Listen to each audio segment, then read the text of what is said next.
Okay, moving on to our second session of the morning. We're delighted to have Dr. Amy Hamilton with us today for a fireside chat.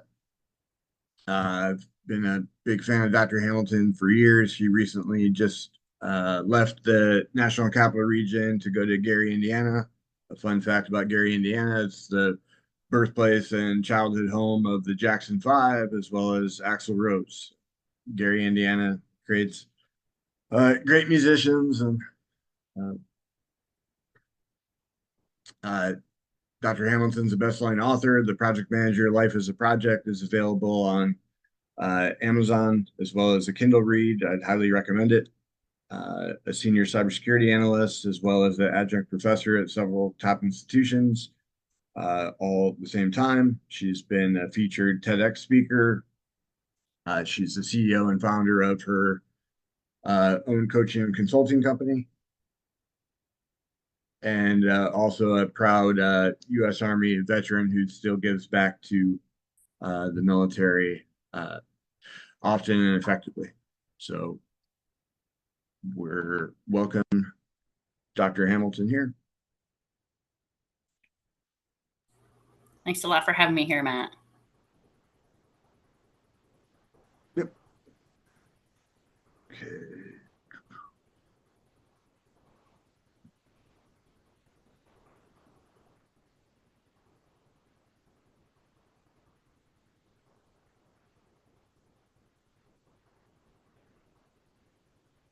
Matt is probably pulling up his tough list of questions.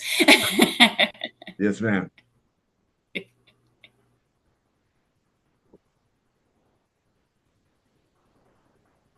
I was trying to play with the speaker side by side, but I think it's okay.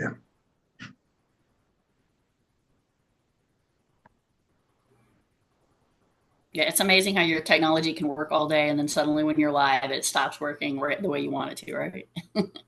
Yeah.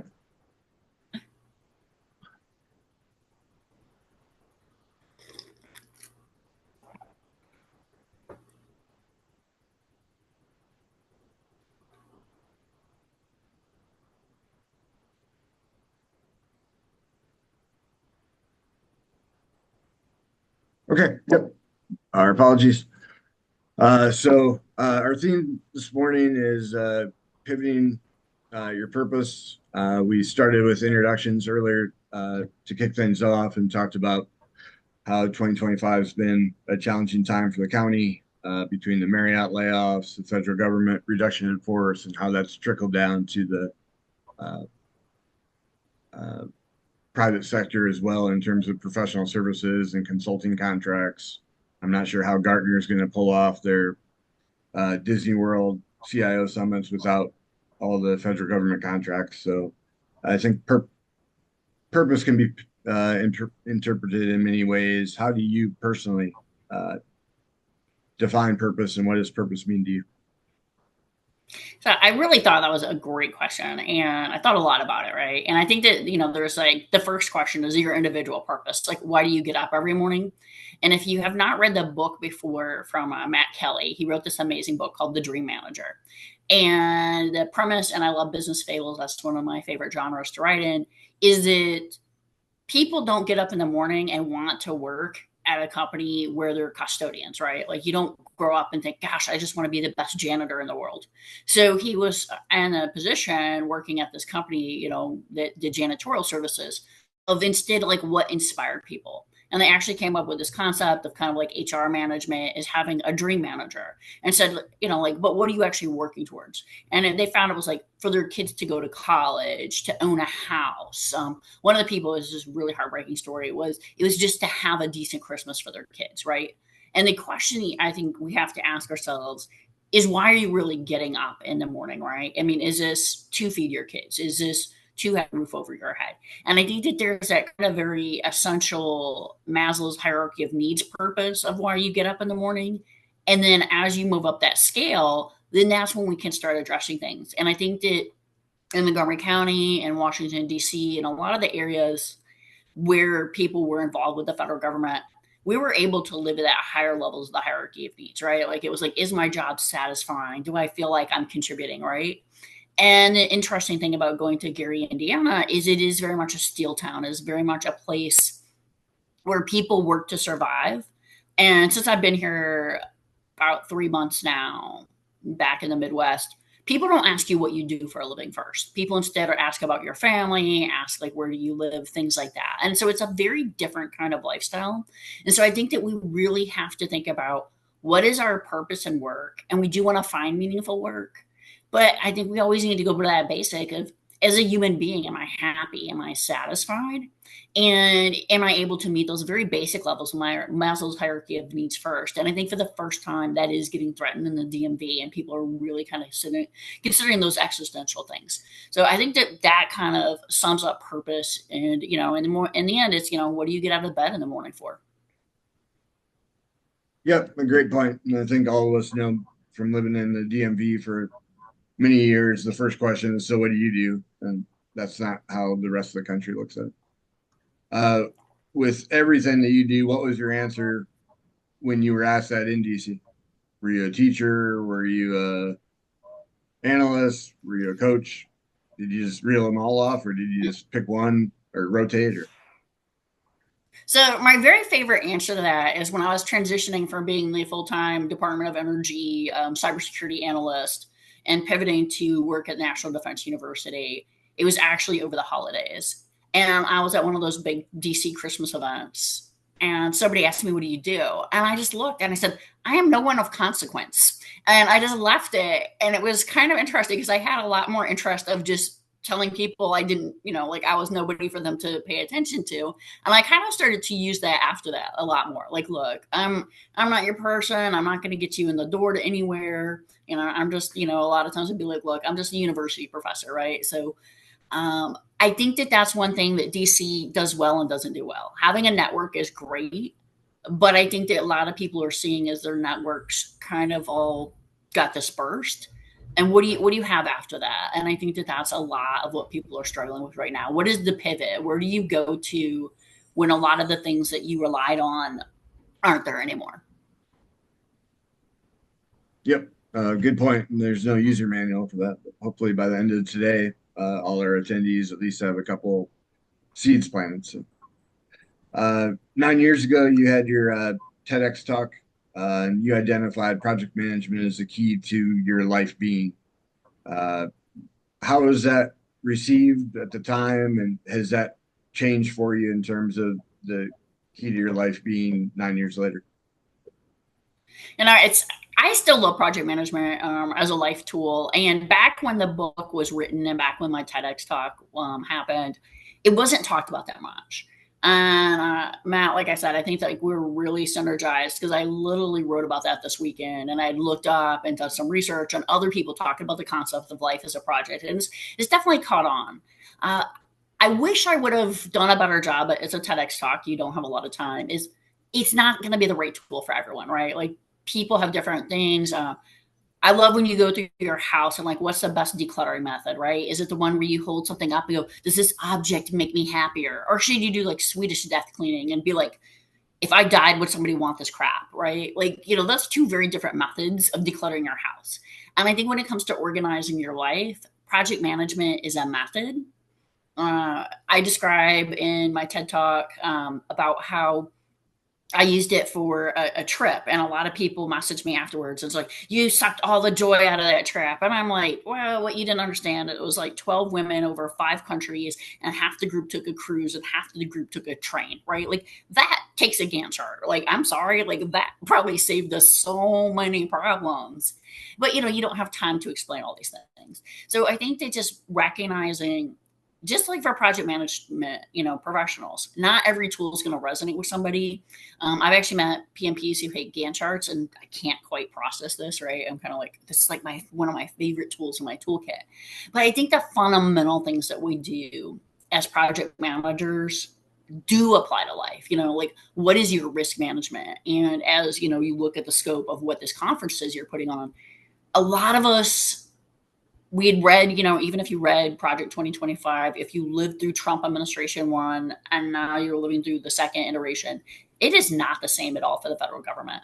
And I think people thought it was going to be a much more organized, yes, we need to let some people go, but more like Obama era, Clinton era of reductions in force. And the way things happened was so chaotic. And if you looked at your risk management, I don't think most of us picked complete chaos in the federal government as what was going to happen in 2025. Because I think that it's really important for all of us to kind of look at what was the risk factors, now how do we deal with it? On the other hand, where did we do very well? And I think people need to remember this resilience builds on each other. You have to go ahead and grasp that. When COVID happened, this whole concept of like, hey, let's have a video call, let's just have somebody jump on, like that was relatively new 5 years ago. And now we just take this for granted as, hey, we can always just pull somebody in by video. And so we need to look at how can we pivot? We dealt with a lot of risk when the pandemic happened. We pivoted, we changed a lot of the way we do business. Now things are changing again. How do we go ahead, take that resilience, reapply it? It's not going to be the same solutions, but that same grit and determination that got you through before, is it going to be that same grit and determination that gets you through this next phase? Yep, great point. And since you brought up the administration, last week they released their first AI action plan, which is the first AI strategy released across all the agencies and departments since 2023. Charlie Kirk, one of the Republican thought leaders, is on record of saying he doesn't have a college degree and he's embraced being proud of that. And with AI here to stay, he thinks AI is going to make college degrees obsolete. You have 5 degrees yourself. But how do you think AI is going to shape the future of education, higher education? I do think it's going to significantly change it, but I think that people have to realize the purpose of an education, and people have lost this, is really about the experience of getting an education.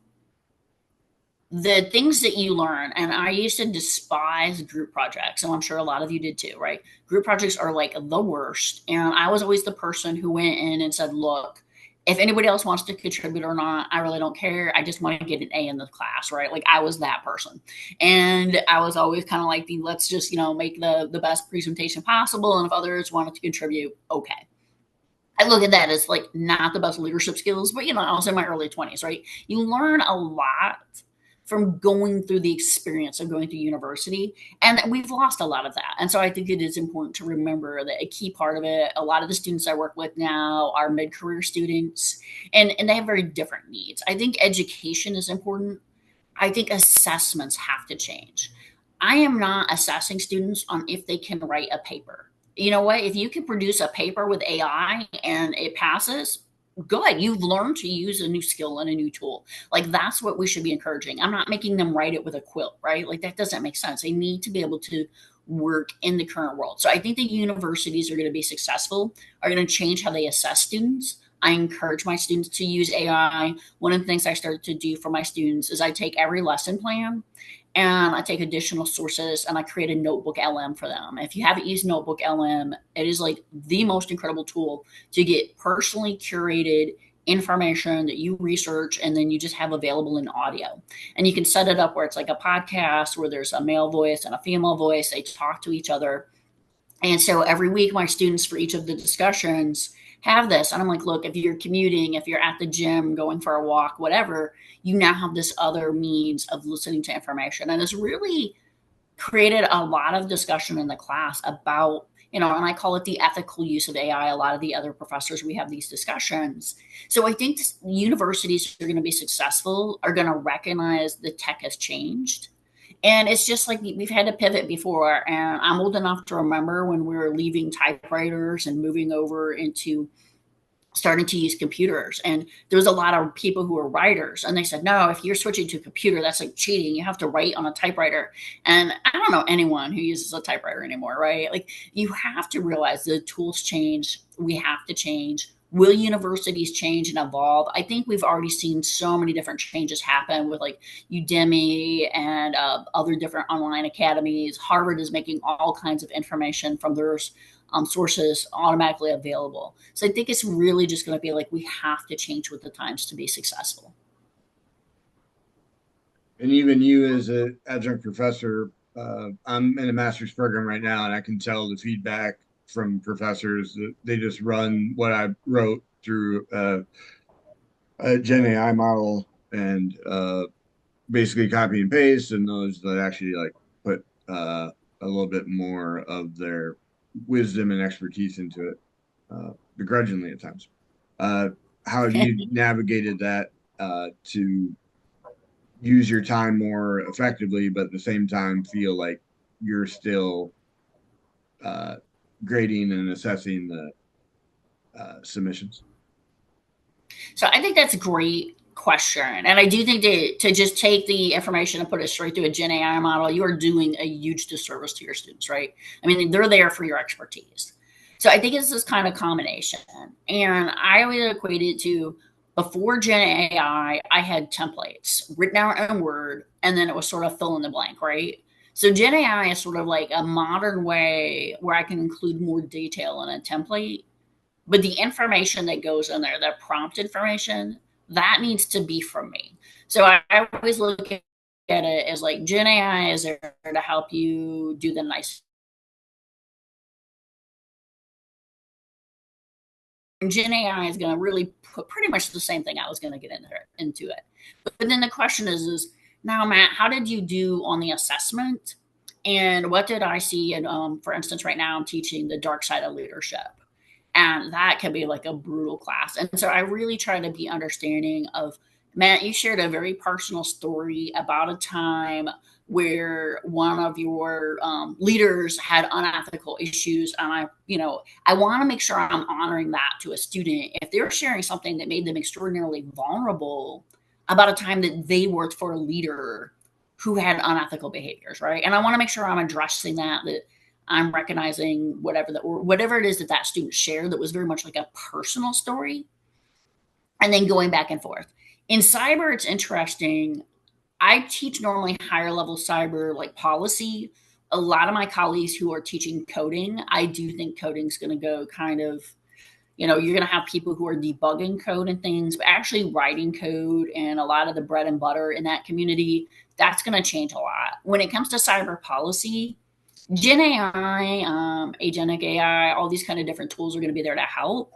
But in the end, it's humans who have to do that critical thought analysis, right? We have to be able to look at the policies. If you haven't taken a look at the new cyber policies that's come out, they're actually not the worst. I mean, they're actually not terrible right now. But doing the analytics and then determining how it applies into your environment, all that's still going to take humans. Yep, great point. And then in terms of kind of embracing your dark side, our fall symposium speaker, Dr. Todd Cashin, last October wrote The Upside of Your Dark Side and relayed that. So that's relevant for a lot of our attendees.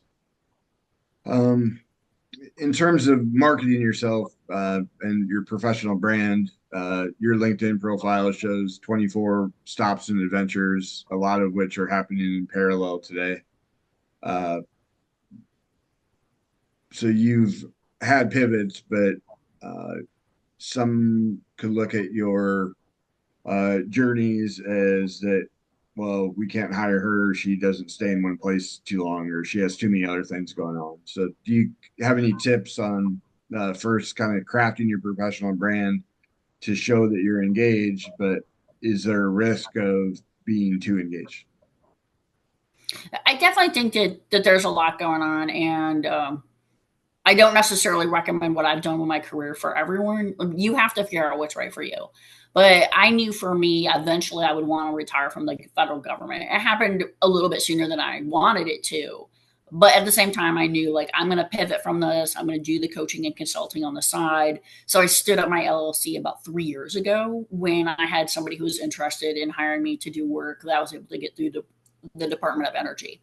The other thing is I spent the past 3 years working as a university professor, but for the government, which allowed these opportunities, which is very different than most government positions allow. And so I do kind of want to highlight that nuance is very, very common when you work for academic institution to have a coaching consulting business on the side. So those were very fortunate pivots for me that I was able to have those to land on. You pointed out my first book was about 8 years ago, and the TEDx talk. And for me, that was always a passion and something I wanted to do. I remember when I first went through the Department of Defense that I was working for at the time to get the ethics approval.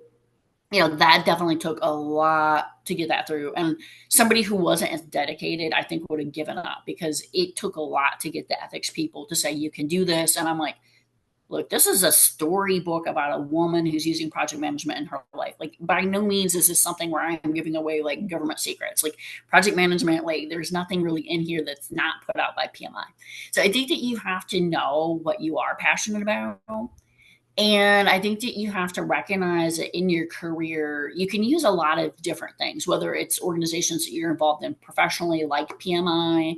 One of the things I was able to use early on was people didn't really understand social media very well. I know that's kind of hard to picture that now, but like 15 years ago.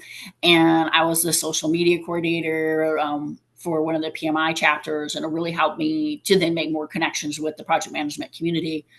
And so, take advantage of those opportunities through your professional organizations, and then also look at your personal life, what things can help you. One of the things I swear by to this day is I was a member of Toastmasters early on, and it's a wonderful, wonderful group that was put together to help you with your leadership and with your public speaking skills. And they have a competition every year for the greatest speaker in the world and things like that. It is a global community, but by being a part of that community, it really helped my network.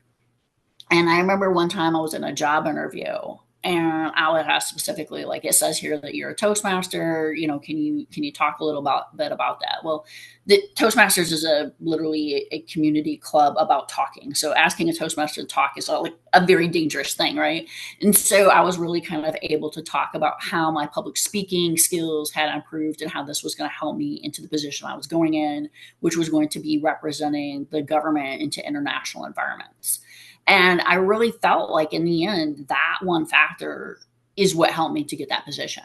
And so don't discount these kind of civic organizations that you're in and things like that. Your network is very expansive. If you have kids, definitely leverage, like if you're in the boosters, the PTA, you do not necessarily know what those people are besides Johnny's mom or something, or Johnny's dad, and make sure that you're out there communicating, because these people are going to have connections and they're going to see like you were very competent at running a bake sale. And if you've never ran a bake sale, it sounds easy, but just kind of like Matt putting those together. When you're putting a big event, it does not matter what the event is about. It's hard to do event planning.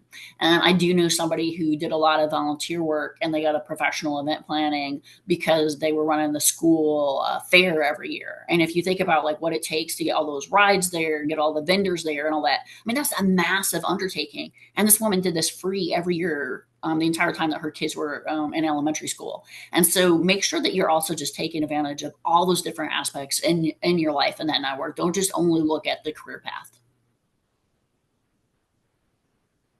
Yep, and a few cheap plugs. We do have chapter elections coming up, so if you want to follow Dr. Hamilton's advice of getting involved with the PMI chapter, we have some opportunities. And then we're also one of the few PMI chapters in the world that have a sister Toastmasters group and as well. So a lot there. In terms of, you can't do everything forever. I'm a big believer if things ended well, they wouldn't end. So how have you known when's the right time to pivot in your journeys? That is, I think, one of the toughest things for me. And I literally just went through this. And, I was joking earlier about the whole Swedish death cleaning, and decluttering. But I think taking that technique periodically in your life and really looking like, is this still serving me? And just as important, am I still able to serve that community? And leaving DC, I had a lot of things where I'm a volunteer for And I've had to relook at those and say, is this still the right thing for me to be volunteering for? And one of the things I'm very, very much an advocate for, though, is if you're giving something up like that, try to find a successor, find the person who's going to be able to take that on, or make sure that that's something that's a project that you're in that closing phase and you can close that project, right? And I think that both those things are super important. An example of that is I was the editor for a journal, and you'd brought up my military service, and it was a journal related to that, very much related to what my role had been at National Defense University. And I don't feel out here in Gary, Indiana, that I would be connected enough to that community that I would be able to really serve that position well. And so what I was able to do is take advantage of the big national conference. You mentioned those conferences and stuff, super important ways to network, and then find somebody who is very interested in taking on that role, because it is a great high profile role. But that's just one example. But I think you just really have to look at your life periodically, and it's just kind of like that decluttering of your life and say, am I doing the right things? Am I prioritizing the right things? And I'm going to say beyond work. I mean, work is important.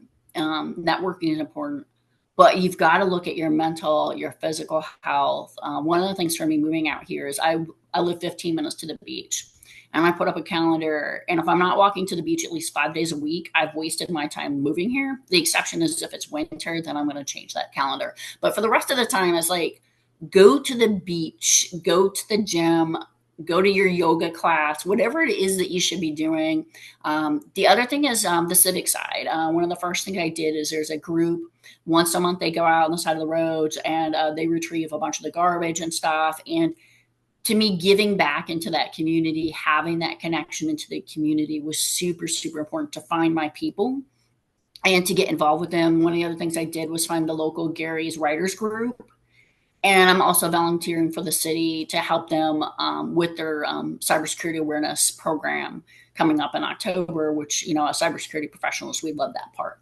So just kind of finding those things in your community, and whether it's mental, physical, spiritual health, whatever is going to renew you, but you're like a whole person. You're not just the job. And one of the things that I've talked to a lot of feds about as they've been transitioning, or people who were working as contractors for the feds or closely, is people who identified so closely with the job that they're having a difficult time determining who they are as a person. And one of the things I love about organizations like PMI, Toastmasters, is you really have something outside of work. A lot of times, parents, they're going to have something outside of work because they have their kids. But the people I've talked to who are truly struggling are people who became the job, right? And I always think of that kind of scene with Sandra Bullock and, Miss Congeniality, when she's like, I'm the job, you're the job, right? Like, the job is something that you do. You should hopefully be fulfilled in your job, but that's like one aspect of your life.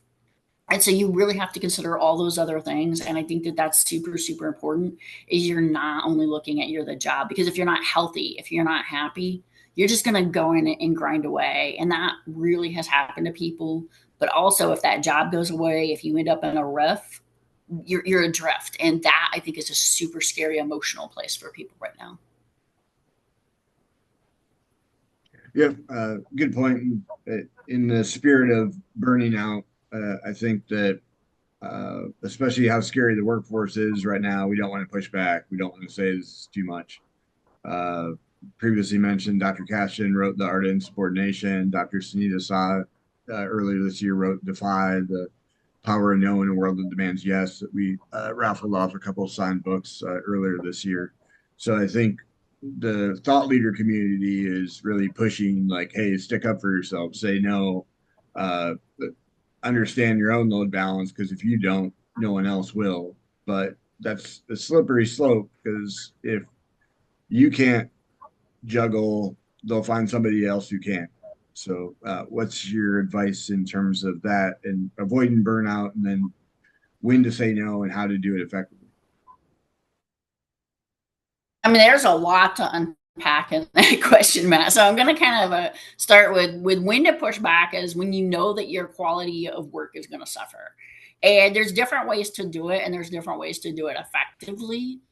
And a lot of this is going to be to know either your boss, the board that you're reporting to, whoever the stakeholders are, right? Like we had a policy when I used to work in Iraq for a contracting company that you could never say no to a customer. And the only people who could say no was like higher level management. And one of the policies I would always try to teach is what is that pivot? And so one time they asked when we were in Iraq if our people who were IT, if they could watch the Iraqi soldier or Iraqi civilians who were laying the cable for the cable trenches. Yeah, we were still doing cable at the time. Hard to believe. But anyways, so we had this going on and they had asked us as contractors if we could do that. And I came back like, yeah, sure. But what about issuing us like flag vests and weapons and all these things? Because like you just like want like if there's an insurrection for like my people to like throw rocks at them, or like what do you want us to do?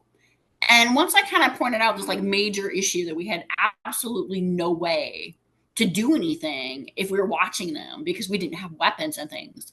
Like then kind of the military was like, oh, you're kind of right. Like, yes, you're right. We do still need to have soldiers there doing this job because they were not going to go ahead and issue us as contractors a bunch of weapons.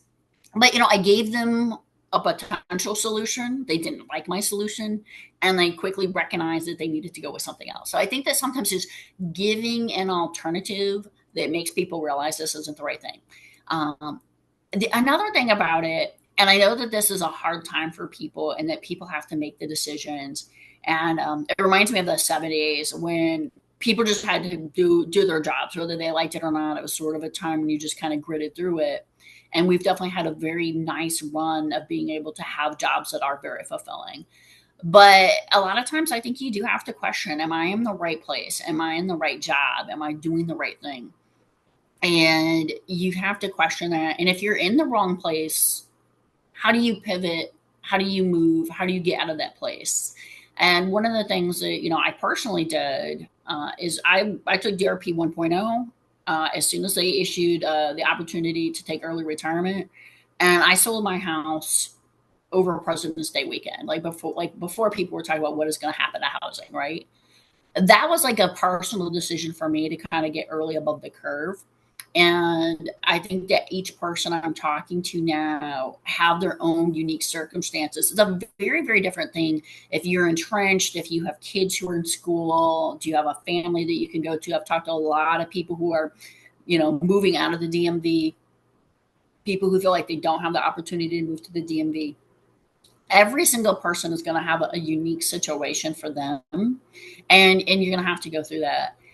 For the people you work with, I think it's important to remember too, for the entire federal community, including contractors, is it's unstable right now. Like have grace and empathy going up. There's a really good book, Shelloff's on courageous followership.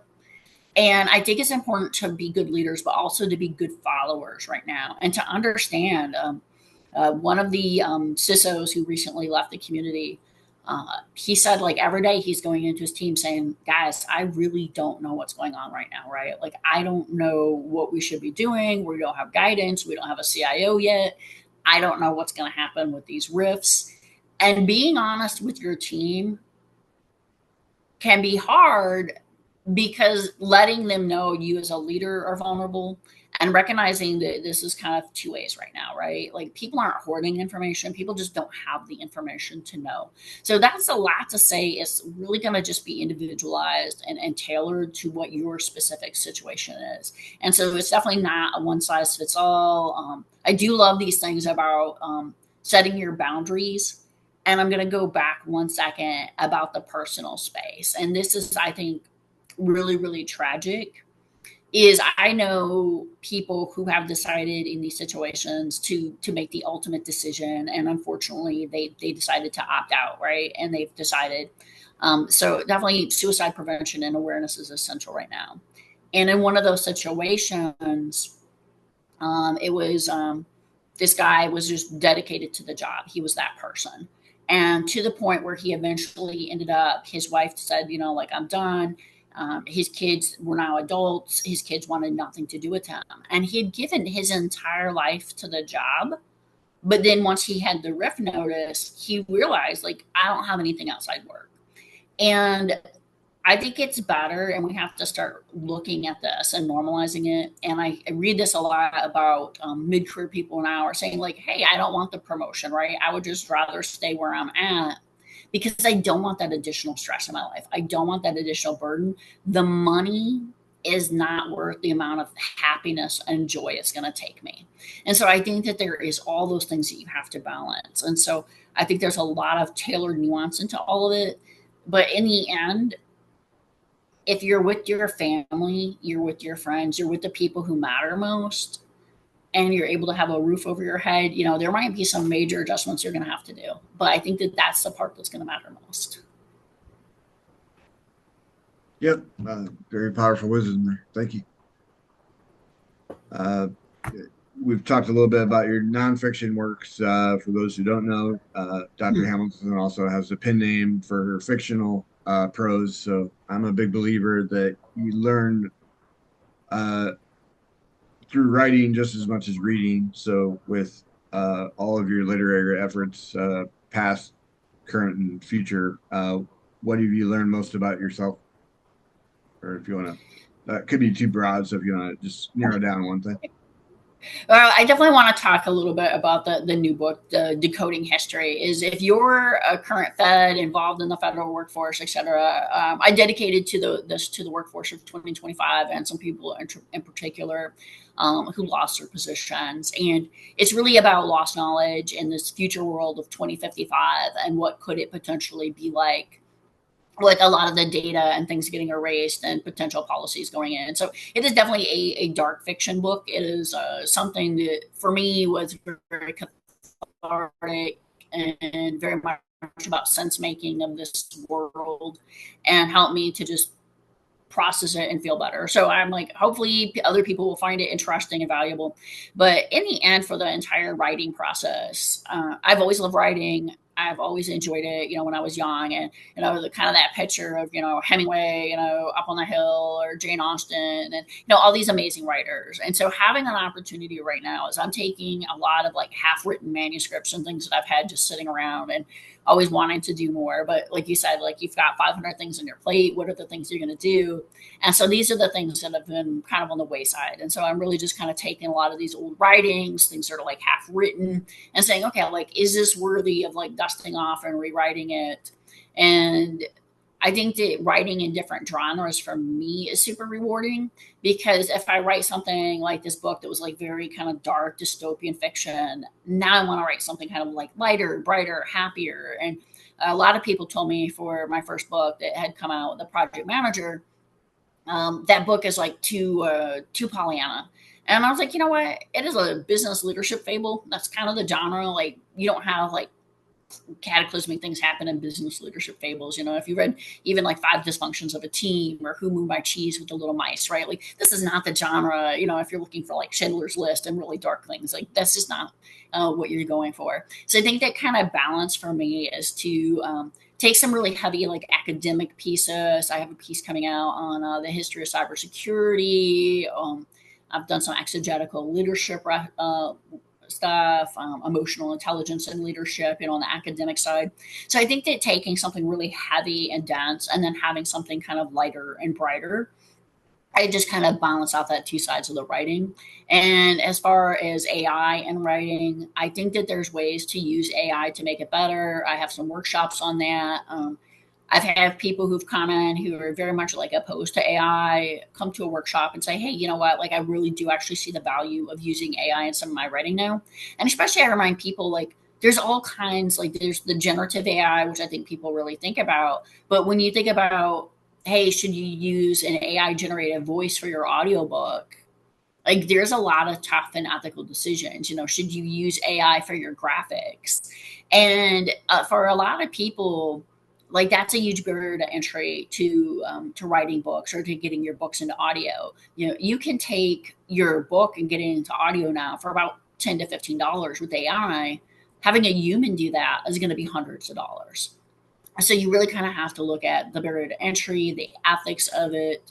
and make your own personal decisions. I've seen some different authors come out and say they're like very anti AI, and they've come out with a list saying, I'm never going to use AI. And I'm like, but where's the line? If you're using Grammarly, is that AI? If you're using auto writing, which is now getting embedded into Word, is that the line? And so I think it's very important to realize whether you like it or not, AI is going to be integrated into very basic functions of your life. So you're just going to have to accept that this is the future. Yep, and I think if you look at it more from a positive lens, it could be a great compliment and a helper. So, but people have to embrace the change. So, Yeah, uh, and it goes into, are you using AI to like you just put in a prompt and like you said about professors and the prompt spits it out? Or are you like crafting a prompt in a way that's really capturing your own voice and the AI is helping you to do something, and taking low value work into high value? indeed. Um, so with our last question, I'm a big believer in 5-year pivots, even though I'm a hypocrite because I've been with the same employer for 6.5 now. But if we go back to July 2020, cicadas are outside, we're wearing masks. We don't know, is this the new normal? Now in 2025, back if I would have told you back then, deferred resignation and early retirement would have been on the table to basically uh, pay you to uh, administratively separate, you would have said that's not going to happen. So pivot, fast forward into 2030, where do you personally think a successful pivot for you lies, and what does that look like? Well, I'm kind of going to generalize this. I think for me right now, this is, I don't know what I'm going to do in 5 years because, I have taken the retirement. So I definitely feel like this coaching, consulting, I think so much of it is going to depend on where technology goes. I've really pivoted a lot more into the AI. I've been a tech person since tech was not cool. And it was very interesting. I'm really happy that I grew up, Gen X through the era that I did. And what I've really seen is this need to adopt technology. And one of my friends who's done an amazing job is she created her business around this concept of boomer social media. And when she did this, it was really trying to get boomers to understand that they needed to start using social media for business. If you weren't out there advertising your little hardware store, plumber shop, whatever, you weren't going to get business. And really what they need to do to kind of leverage that. And I kind of see that as technology changes, especially as different AI technology changes, being that person that somebody can go to say, look, I've got a business, I've got the strategic vision, I've got this team, I'm a solopreneur, but how do I incorporate technology to the best possible? And if you look at, you mentioned the pandemic, I think just as important was when the first Chat GPT came out. And a lot of people look at generative AI and they immediately go to Chat GPT, which great tool, love it. But so much has come out since then. And so I think really just understanding this myriad of tools as they're coming out, keeping up with it, and then how can you apply them? How can you use them? How can you use them effectively? Because just because you're using all the tools, and we all know this as PMs, right? Like there are so many project management tools that have come out, but then you have your one or two that you really need to use, and the rest you're like, okay, like this is duplicate. This is just really not adding value into my project team. I think constantly keeping up with that and refreshing is critical because technology is going to be more and more integrated into every single aspect of our lives. And, when you look at the Internet of Things, if you would have told me that people would have all these different spy devices that they're readily welcoming into their homes on a regular basis, I would have said, like, no, we're never going to do this as a cyber person. But, oh, people love, like it's convenience versus security, right? And so we're going to continue to see technology integrated. I know people kind of push back on this, but when you actually look at the numbers, I think we're going to see, like right now, you see the Meta glasses, you see the people who have, all the different smart wrist devices, right, and things like this. If you're tracking Neuralink at all, if you're tracking some of the other things, I think we're looking at a world of, Aura Ring is a great example, right? We are looking at a future world of enhanced humans. Will that be in 5 years? I'm not sure. What I do know is China has come out publicly and said, look, we're not looking at this technology like Neuralink for our disabled people. It is to enhance our soldiers. There are people who have literally said, I'm not going to have kids now until there's better enhancements for genetics, right? Uh, in Europe, they just had the first embryo, made it 10 days, where that embryo was 100% engineered outside of human bodies. And they predict that in 10 years, they will be able to have humans that are completely incubated. I mean, these are things in technology that seem like science fiction, still kind of seem like science fiction in my world.